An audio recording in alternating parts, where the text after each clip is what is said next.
Session, यानी first shift और second shift दोनों का कंबाइन एक्सप्लेनेशन मैंने आपको एक साथ देना प्रयास कर रहा हूं, क्योंकि दोनों के सॉल्यूशन मॉर्निंग शिफ्ट और इवनिंग शिफ्ट लाइव सेशन में कंप्लीट हो चुके हैं।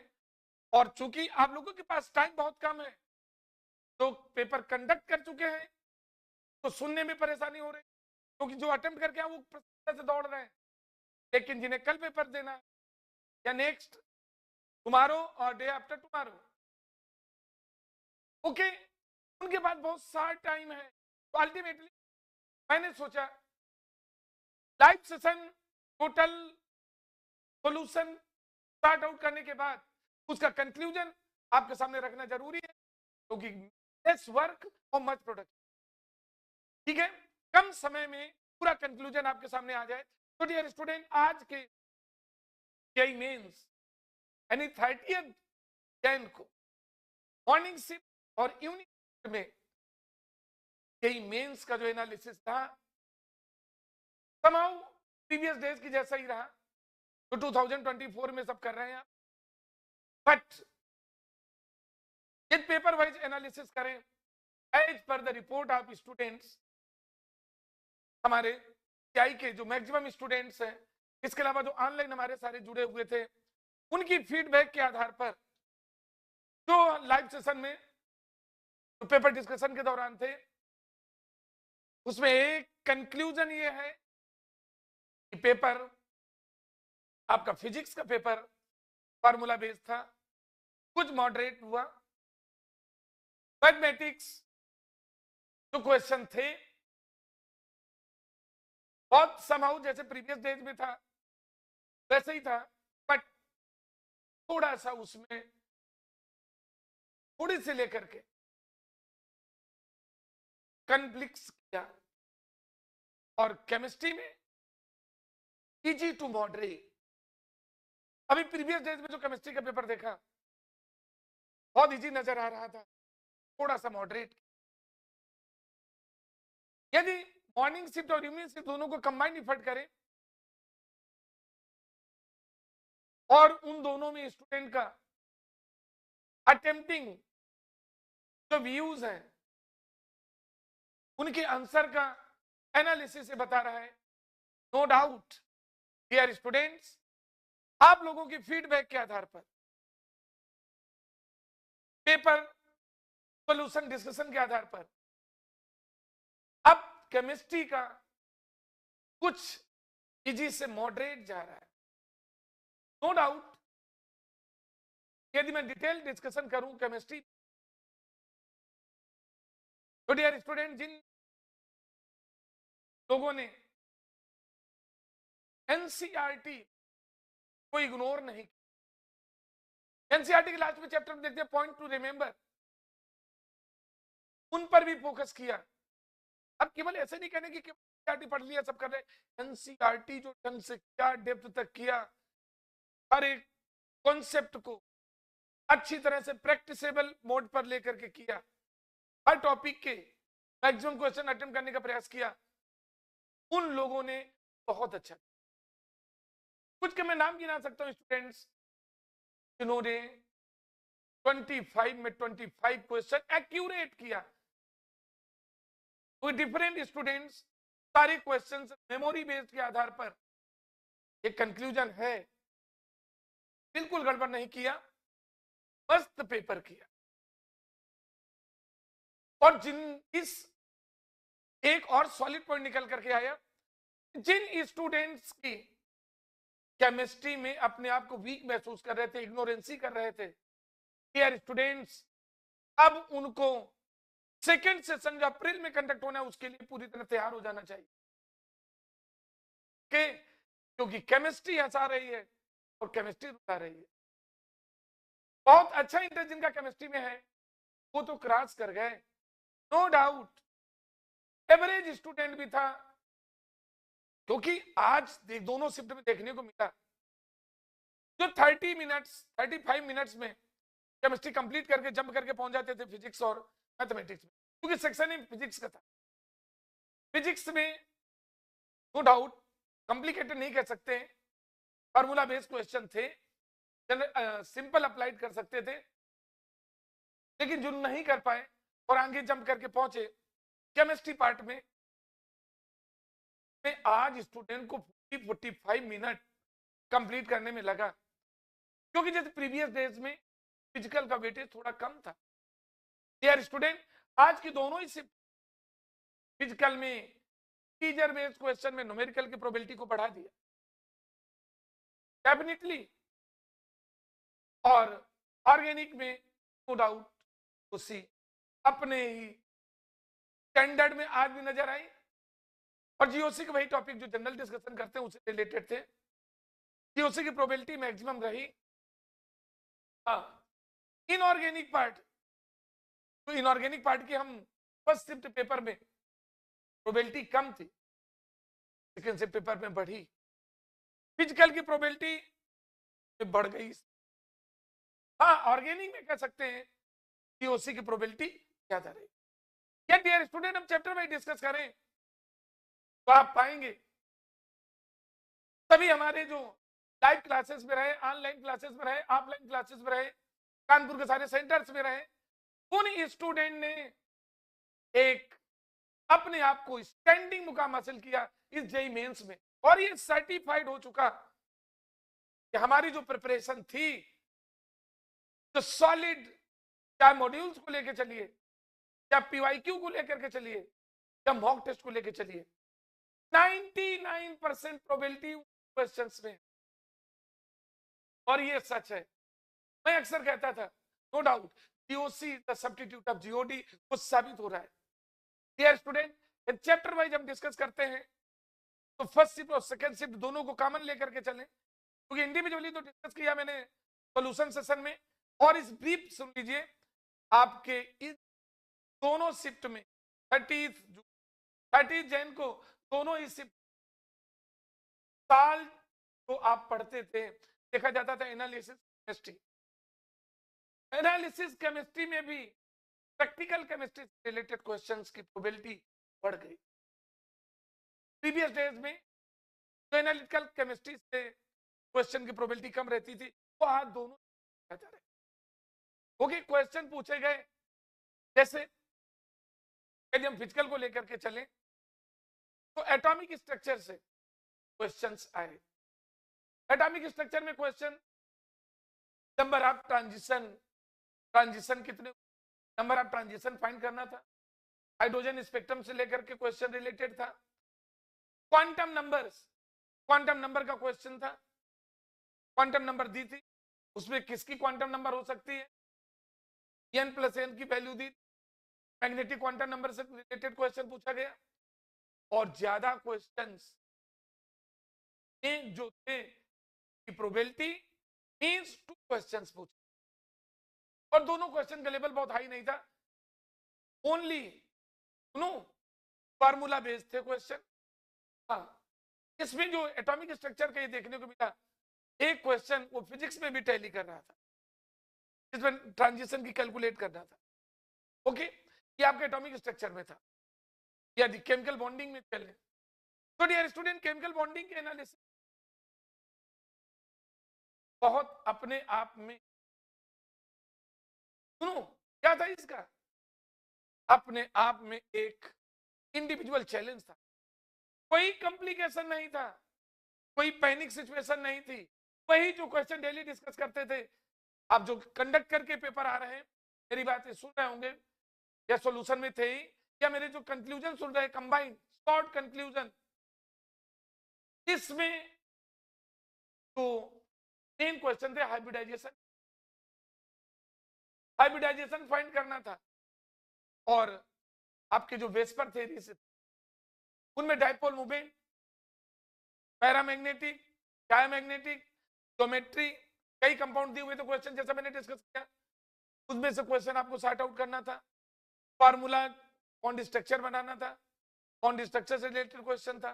तो इसमें 2 क्वेश्चन सभी में किया है, लेकिन ये जो केमिकल बॉन्डिंग का क्वेश्चन किया, मैं इसको इजी नहीं कह सकते, मॉडरेट क्वेश्चन, लेकिन उम्मीद करते मेरे सारे स्टूडेंट ने सुपर इजी उसको फील किया। ओके और question is also related to मोटी से क्वेश्चन। क्लियर?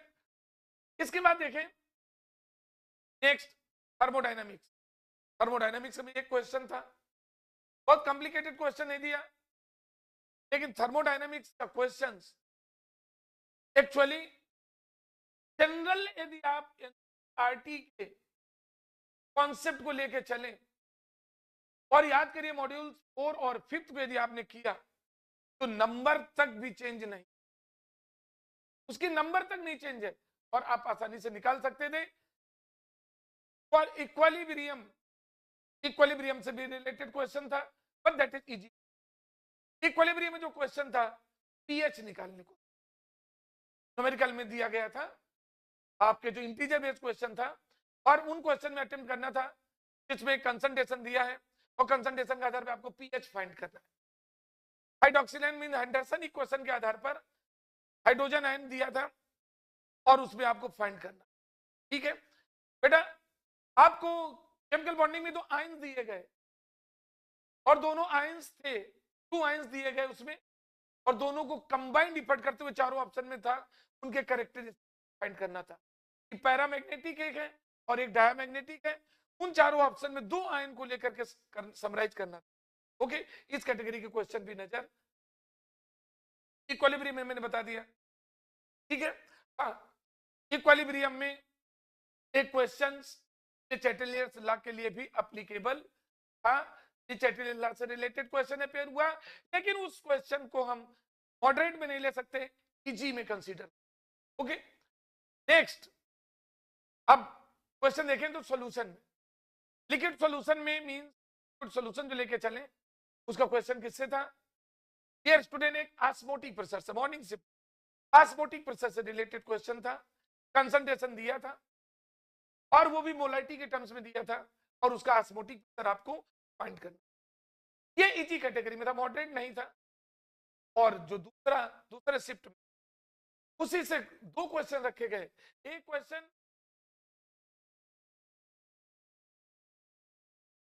फ्रीजिंग पॉइंट से डिप्रेशन था, देखना था कितना डिप्रेशन आ सकता है, किसमें डिप्रेशन ज्यादा होगा।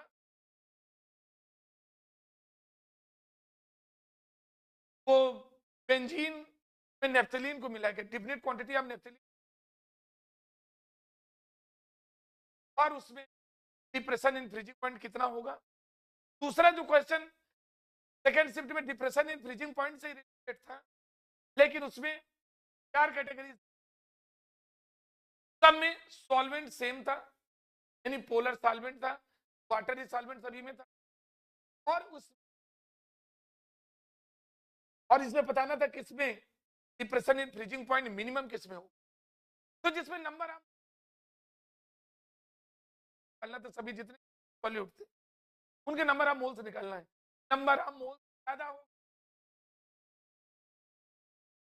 और डेल्टा टीएम की वैल्यू ज्यादा होगी, समझ गए ना? तो डिप्रेशन इन फ्रीजिंग पॉइंट किसका मिनिमम होगा लिया गया, मींस वही जो मैंने बताया था क्वालिटेटिव प्रॉपर्टीज में। ठीक है, और नॉर्मल क्वालिटेटिव प्रॉपर्टीज में, अब नॉर्मल में नहीं, सब नजर आ रहा है पेपर का थोड़ा क्या कर रहे हैं, मॉडरेट, थोड़ा लेवल बढ़ाते चले जा रहे हैं as days are going to pass, right. और इसके बाद इलेक्ट्रोकेमिस्ट्री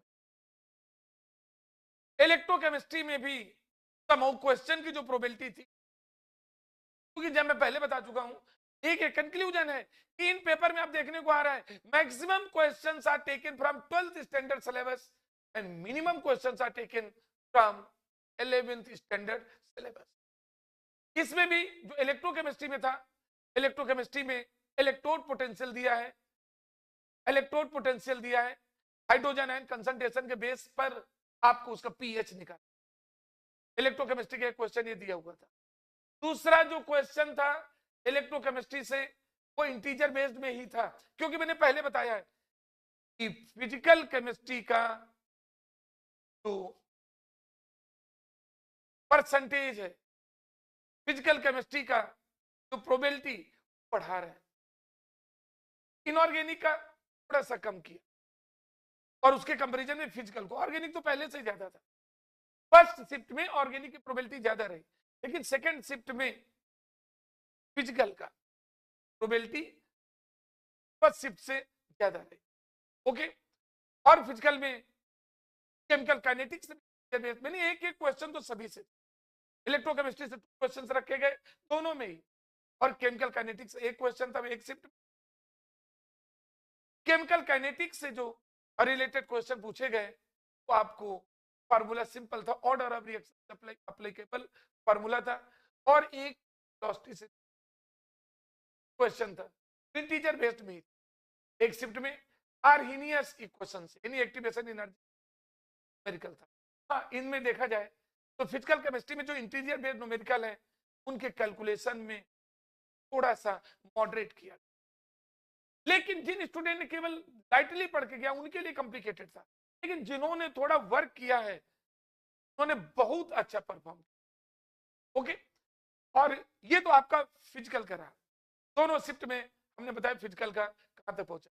इनऑर्गेनिक की बात करें तो डियर स्टूडेंट, जैसे मैंने बताया मॉर्निंग शिफ्ट में इनऑर्गेनिक की प्रोबेबिलिटी ज्यादा थी और इवनिंग शिफ्ट में फिजिकल की प्रोबेबिलिटी ज्यादा थी, और इनऑर्गेनिक के क्वेश्चन दोनों को फर्स्ट और सेकंड दोनों शिफ्ट के एनालिसिस करें, ज्यादा से ज्यादा क्वेश्चन पी ब्लॉक से पूछे, मैक्सिमम क्वेश्चन की प्रोबेबिलिटी है that is related to p block. P block में क्वेश्चन ज्यादा है, जैसे पी ब्लॉक में क्या है क्वेश्चन दिए हुए थे, और है ट्रेंड्स बेस्ड क्वेश्चन, जैसे ऑक्साइड दिया है, एलिमेंट के ऑक्साइड है, और किसी पीरियड में लेफ्ट टू राइट चलने पर उनके एलिमेंट के ऑक्साइड की एसिडिक प्रोबेबिलिटी, एसिडिक स्ट्रेंथ, जो एसिडिक नेचर है, एसिडिक स्ट्रेंथ किस तरह से वेरिएट करता है थ्रू मेटल के ऑक्साइड। आप जानते हैं बेसिक होते हैं, नॉन मेटल के ऑक्साइड एसिडिक होते हैं। तो फर्स्ट ग्रुप और 17 ग्रुप में कंपैरिजन करते हुए तो ये क्वेश्चन तो ये दिया हुआ था, और ये भी किससे रिलेटेड था, ब्लॉक से। यानी इनऑर्गेनिक में ज्यादा से ज्यादा क्वेश्चन किससे है, P block. P block question में यदि हैलोजेंस की बात करें, हैलोजन से रिलेटेड बात करें तो उनमें एक क्वेश्चन दिया है, जैसे हैलोजन में इनॉर्मलस बिहेवियर से क्वेश्चन की प्रोबेबिलिटी मिल, इनॉर्मलस बिहेवियर। और जैसा हैलोजन के बारे में 2 चीजें पॉइंट याद रखिए जो नेक्स्ट स्टूडेंट देने जा रहे हैं उनके लिए जरूरी है कि halogen used to work as, अक्सर मैं कहता रहता हूं, as oxidising agent as well as substitute. Okay, और दूसरा हैलोजन में दूसरा देखिए, चाहे उसमें पी ब्लॉक में 16th ग्रुप जो एसिड हाइड्राइड होते हैं, भाई देखिए 16 ग्रुप में है हाइड्राइड, जैसे H2S है, He2O है, हाइड्राइड। हाइड्राइड के अबव से बिलो आने पर, from up to down on moving top to bottom, what will happen to value of their acidic nature, और उनकी स्टेबिलिटी पे क्या इफेक्ट पड़ता है, तरह से क्वेश्चंस। ओके, यदि हम बात करें 13 ग्रुप के भी क्वेश्चन, 13 ग्रुप से बोरान से रिलेटेड क्वेश्चन दिए, बोरान से रिलेटेड यानी 13th ग्रुप एलिमेंट्स। ओके, और आपका 15th ग्रुप में फास्फोरस, फास्फोरस को जो व्हाइट फास्फोरस होता है दैट इज बेस कॉमन, उन व्हाइट फास्फोरस को किसी बेस से रिएक्शन कराते हैं तो आयनिक स्टेट में क्या रिएक्शन होगी, किस पर ज्यादा प्रोबेबिलिटी क्वेश्चन किससे पूछ दिया गया। इस बार पी ब्लॉक में कुछ क्वेश्चन रिएक्शन बेस्ड थे, प्रीवियस डेज में क्या था, ट्रेंड्स बेस्ड क्वेश्चन थे, लेकिन आज मींस 30th जैन को फर्स्ट और second shift questions chemical reaction पे बेस्ड थे। जैसे व्हाइट फास्फोरस है, इसका बेसिक मीडियम में जो रिएक्शन करना था क्या बनेगा, बेसिक मीडियम बेस के साथ रिएक्शन कराने पर आगे PS3 है तो P-3 नेगेटिव चार्ज में लेकर के आयनिक स्टेट में रिएक्शन थे, इससे रिलेटेड क्वेश्चन थे। और T&F में सेम वही तो अक्सर तुम एनसीईआरटी में पढ़ते हैं, एनसीईआरटी में देख के चलते हैं। मैं अक्सर स्टूडेंट को सजेस्ट कर रहा था, और नेक्स्ट डेज में देने वाली स्टूडेंट के लिए मेरा सजेशन भी है इनऑर्गेनिक को लेकर के कि डियर स्टूडेंट, जो 12th पेयरिंग स्टूडेंट हैं, जो बोर्ड के लिए वो पढ़ रहे हैं, मेंस में नजर आ रहा है टेबल कॉन्सेप्ट तक, ठीक है, कंसेप्चुअल बेस पर तो स्टूडेंट ने वास्तव में मूड बना के किया था कि हमें वेटेज को केवल बोर्ड में ही नहीं दिखाना है, इसका वेटेज हमें जेईई मेंस में देना है। उनका वेटेज केमिस्ट्री में बहुत शानदार तरीके से मूव कर रहा है। डी अब में कलर ऑरिजिनेशन अमनोफोर का अक्सर में कहता था क्या है, इनकी प्रिपरेशन प्रोसेस और हीटिंग क्वेश्चन दिया था कि अमनोफोर को हीट करने पर जो बाई प्रोडक्ट बनते हैं कौन कौन से प्रोडक्ट और बाई प्रोडक्ट दोनों को लिखना था, 4 ऑप्शन में देखना था रिलेटेड। ओके, किसका? डी एंड ई एफ का। कलर ओरिजिनेशन, एक केमनोफोर में जो कलर होता है वो पर्पल कलर के होता है। अक्सर मैं स्टूडेंट के साथ डिस्कस करता हूं, मेरी बात जो सुन रहे होंगे वो स्टूडेंट जो सेकंड शिफ्ट में भी पेपर देने जा रहे हैं उनके लिए भी एक सजेशन है कि आप कोई से एक सबक ले रहे हैं कि किस लेवल से पढ़ाया गया था, क्या मैं सजेस्ट कर रहा था, कौन क्वेश्चन को कर रहा था, केमनोफोर को कितनी बार मैंने कहा कि इसमें कलर क्यों होता है, कई ऑप्शन दिए है ना। मेटल मेटल ट्रांजिशन नहीं था, इसमें metal to ligands charge transfer, क्योंकि है ना केमनोफोर एमएन में +7 होता है और ऑक्सीजन का -2 होता है, तो चार्ज का ट्रांसफर ही तो रिड्यूस कर रहा होता है ना। तो ये थर्ड ऑप्शन इसका सही था, केमनोफोर से रिलेटेड। K2Cr2 7 का रिएक्शन, उस रिएक्शन का बेस्ड एक क्वेश्चन था, उसके ऑक्सीडाइजिंग प्रॉपर्टी से। ओके, और एक शिफ्ट में, दोनों शिफ्ट के चूंकि मैं कंबाइंड बता रहा हूं, तो इनमें केमनोफोर और K2Cr2 से रिलेटेड क्वेश्चन ज्यादा प्रोबेबिलिटी रही। और बॉन्ड स्ट्रक्चर्स में ये भी कौन डायामैग्नेटिक है कौन पैरामैग्नेटिक है, हीट करने पे डिसप्रोपोर्शन रिएक्शन, ट्रांजिशन एलिमेंट की डिसप्रोपोर्शन रिएक्शन और एंथैल्पी से रिलेटेड क्वेश्चन थे, राइट। और आपका कोऑर्डिनेशन में क्वेश्चन, सभी चैप्टर में क्वेश्चन एक एक तो हैं, लेकिन कोऑर्डिनेशन में क्वेश्चंस नजर आए। और उसमें metal carbonyl compound, metal carbonyl compound से रिलेटेड क्वेश्चन। दूसरा क्वेश्चन, 2 क्वेश्चन रखे गए, एक इजी दूसरा मॉडरेट क्वेश्चन। ओके, तो जी इसमें ब्रिज बॉन्डिंग, आपके आईयूपीएससी नेम लिखने में जो कोऑर्डिनेशन एंटाइटीज आते हैं ये होते हैं, उनमें ब्रिज बॉन्डिंग, ब्रिज बॉन्डिंग किसके बीच बन रही है, तो ब्रिज बॉन्डिंग से रिलेटेड, क्योंकि ये ब्रीफ एक्सप्लेनेशन है, तो ब्रिज बॉन्डिंग से रिलेटेड जो कोऑर्डिनेशन एंटाइटीज है उनमें ध्यान देना है। एक क्वेश्चंस मींस आपको फोकस बीबीटी को किसी कंडीशन में इग्नोर नहीं करना है, मेटल कार्बोनिल कंपाउंड को बहुत ढंग से देख लेना है, ठीक है। और आईयूपीएससी में, आईयूपीएससी जो दिया है उनमें कॉम्प्लेक्स तो है ही, तो 2 आप जो क्वेश्चन आज दिए गए उससे लग रहा है कोऑर्डिनेशन में फिर 2 क्वेश्चन आने की हो सकता है कल के दोनों शिफ्ट में, मींस 31st दोनों शिफ्ट में कोऑर्डिनेशन से 2 क्वेश्चन 2 दोनों में होंगे, ये यूनिवर्सल ट्रूथ, राइट। एक क्वेश्चन का स्पेक्ट्रोकेमिकल सीरीज से, ओके। और ये बार बार जानने को प्रयास कर रहे थे इनऑर्गेनिक केमिस्ट्री में, वही dipole moment, magnetic moment, paramagnetic, diamagnetic, आगे पीछे वहां रहते, ठीक है।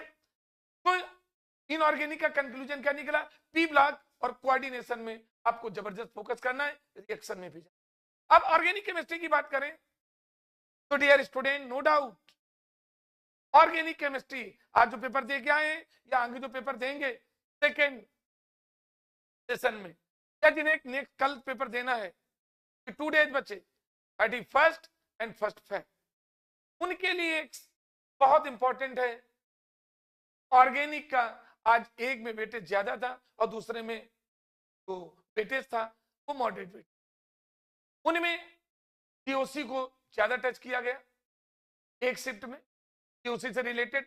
जैसे जीओसी में आप पढ़ते हैं क्या, क्वालिटेटिव एनालिसिस, क्वांटिटेटिव नहीं, क्वालिटेटिव एनालिसिस, और क्वालिटेटिव एनालिसिस में रिलेटेड क्वेश्चन सोडा एक्सट्रैक्ट में, सोडियम एक्सट्रैक्ट से, सोडियम एक्सट्रैक्ट से जब करते हैं और ऑर्गेनिक कंपाउंड में इनऑर्गेनिक एलिमेंट का डिटेक्शन करते हैं, चाहे नाइट्रोजन का डिटेक्शन हो चाहे हेलोजन का डिटेक्शन हो, तो जब नाइट्रोजन सोडियम एक्सट्रैक्ट के साथ आते हैं आयनिक स्टेट में आ जाते हैं, इससे रिलेटेड क्वेश्चन क्यों, एनालिटिकल का पार्ट तो था, तो जीओसी को वेटेज दिया गया और इसके साथ इस बार ऑर्गेनिक केमिस्ट्री में एक और चमत्कार चीज हुई जो चौंकाने वाली चीज, कैनिजारोस रिएक्शन, कैनिजारो रिएक्शन से रिलेटेड क्वेश्चंस किए गए। अब जो नाइट्रोजन कंटेनिंग कंपाउंड में जो डाइजोनियम है और डाइजोनियम साल्ट को लेकर के तो डाइज बनाए जाते हैं, डाइज, उनसे रिलेटेड एक क्वेश्चन, यानी डाइजोनियम साल्ट से कपलिंग रिएक्शन करके डाइज बनाना, इस पे आपको फोकस करना है। ओके, और यदि हम बायोमॉलिक्यूल की बात करें तो बायोमॉलिक्यूल एक में एक और एक में दो क्वेश्चन। बायोमॉलिक्यूल में ये बताना था disulphide bond, sulphur di bond कई दिए थे, कंपाउंड के नाम दिए थे, फ्यूरान दिया था, पिनेकॉल दिया था, यानी हेट्रोसाइक्लिक कंपाउंड दिए थे। दोनों हेट्रोसाइक्लिक कंपाउंड में डाइसल्फाइड बॉन्ड किसमें है ये एनालाइज करना था। ओके, तो दिस क्वेश्चन बायोमॉलिक्यूल से रिलेटेड था। ओके, बायोमॉलिक्यूल में यानी प्रोटीन के अमीनो एसिड से क्वेश्चन था, नाइट्रोजन कंटेनिंग बेसिस के स्ट्रक्चर से बेस्ड क्वेश्चन था। ओके, और आपको उसमें एक क्वेश्चंस आपको दिया गया रोटेशन, जो सैकराइड मॉलिक्यूल से था, कार्बोहाइड्रेट से था, वो ब्यूटा रोटेशन होता है, उससे रिलेटेड क्वेश्चन, मींस कार्बोहाइड्रेट से भी क्वेश्चन था। क्लियर, एल्डिहाइड और कीटोन से मैंने बता दिया कैनिजारो रिएक्शन थी, और एक दो की प्रिपरेशन प्रोसेस भी टच की गई। इसी तरह से अल्कोहल फिनॉल ईथर में करके जाकर के एक कॉम्प्लेक्स फॉर्म बनाने में क्राउन ईथर से रिलेटेड एक क्वेश्चन था, बट उन सब का लेवल स्टैंड एनसीईआरटी लेवल, आपके बोर्ड में जो क्वेश्चन आ रहे होते हैं, यानी जिन स्टूडेंट ने बहुत डेप्थ तक जाने की कोई जरूरत ही नहीं समझी, बोर्ड के साथ साथ अपने आप को थोड़ा सा डेप्थ में लेकर के गए, उन्होंने केमिस्ट्री में बेहद अच्छा परफॉर्मेंस किया, और नो डाउट उनका परसेंटाइल केमिस्ट्री में तो 100 परसेंटाइल पहुंचे, नो डाउट। क्लियर, और आपका हेलो एल्केन हेलो एरीन से रिलेटेड था, इससे भी क्वेश्चन दिए गए, एक में एक क्वेश्चन दोनों शिफ्ट में थे, और इसमें प्रोजेक्शन से रिलेटेड क्वेश्चन था और एक रिएक्शन बेस्ड क्वेश्चन, राइट, उसमें भी देखना था ये सिमेट्रिक और सिमेट्रिक कायरल कार्बन एटम से रिलेटेड क्वेश्चन। ओके, और आपका हाइड्रोकार्बन चूंकि लंबा है तो हाइड्रोकार्बन में दो क्वेश्चन देख, एक में एक था, एक में दो क्वेश्चन थे, इससे अब उसमें भी मार्कोनिका और एंटी मार्कोनिका बार बार रिपीट कर रहा है। डियर स्टूडेंट, ऑर्गेनिक केमिस्ट्री में ये आपको सुनना इसलिए जरूरी है कि जो क्वेश्चन पहले कर चुके हैं प्रीवियस डेज में, उनमें कई क्वेश्चन रिपीट कर रहे हैं। कहां पर एंटी मार्कोनिका अप्लीकेबल होता है, जैसे आपने हाइड्रोबोरेशन ऑक्सीडेशन लिया P2H6 के साथ। ओके, इससे भी रिलेटेड क्वेश्चन थे, यानी रिएक्शन में जो सिंपल लॉज होते हैं हाइड्रोकार्बन के, स्टर्जेब रूल, मार्कोनिका, एंटी मार्कोनिका, स्टेरिक हिंड्रेंस, इससे रिलेटेड क्वेश्चन। ओके, एक में ऑर्गेनिक का वेटेज ज्यादा था और दूसरे में का वेटेज बढ़ाया गया। अब आपके लिए जो सजेशन है कि जो स्टूडेंट आज दे पेपर कंडक्ट कर चुके हैं, मुझे उम्मीद है ये सभी स्टूडेंट के लिए कह रहे हैं, मेरे व्यक्तिगत जो बैचेस के स्टूडेंट थे उनका तो परफॉर्मेंस केमिस्ट्री में पर रहा है, लेकिन अदर स्टूडेंट जो थोड़ा सा गड़बड़ कर चुके हैं वो ध्यान रखें कि आप केमिस्ट्री में थोड़ा सा हार्ड वर्क करके प्रॉपर गाइडेंस से आप सेकेंड सेशन में होने वाले अप्रैल में होने वाले पेपर में बहुत अच्छा कर सकते। और जिन्हें नेक्स्ट फेज में पेपर देना है, मैंने जो ऑर्गेनिक, इनऑर्गेनिक और फिजिकल पे जो डिस्कशन किया, उन टॉपिक को एक बार जरूर अच्छी तरह से देख के जाएं। पैनिक होने की जरूरत नहीं है, क्योंकि ये पूरे याद रखिएगा केमिस्ट्री में जो रिलेटेड क्वेश्चंस हैं वो बहुत डेप्थ तक जाने की जरूरत नहीं है, बस उनके ट्विस्टेड मोड को आइडेंटिफाई करना, राइट। इसमें हाँ ये जरूर याद रखें कि अब कल जो आने वाला केमिस्ट्री का होगा वो मॉडरेट पेपर होगा, इजी, आज इजी टू मॉडरेट था, कल मॉडरेट पेपर होगा, कॉन्सेप्ट उसका एनसीईआरटी बेस्ड होगा, टेबल डेप्थ तक होगा। ओके, फिजिकल का कमिंग डेज में आप देख रहे हैं, फिजिकल का इंटीजर बेस्ड में न्यूमेरिकल पार्ट पढ़ रहा है, इनऑर्गेनिक को थोड़ा सा मिनिमाइज किया, लेकिन फिजिकल को तो आपको फिजिकल में प्रोबेबिलिटी, एक चीज लास्ट कंक्लूजन है डियर स्टूडेंट, 12th स्टैंडर्ड कि चैप्टर्स में आपको ज्यादा फोकस करना है comparison to 11th standard, right. ये मेरा आपके लिए सजेशन था। डियर स्टूडेंट, फिर भी कोई डाउट रह जाता है या किसी प्रकार के आपके क्वेश्चंस पूछना है, please comment in my comment box, right. और उसका मैं तुरंत सजेशन देंगे। हमारी जीसीआई टीम ने केमिस्ट्री बाई डॉक्टर परिहार जितने भी हमारे हैं टीम मेंबर, उनको जरा मैथमेटिक्स और फिजिक्स का भी प्रॉपर एनालिसिस किया जाता है। उम्मीद करते हैं आज जो करके आए उनका बहुत अच्छा पॉजिटिव रिस्पांस रहेगा। केमिस्ट्री की बदौलत आपका नो डाउट आप सेकेंड शिफ्ट उन्हें नहीं देना पड़ेगा।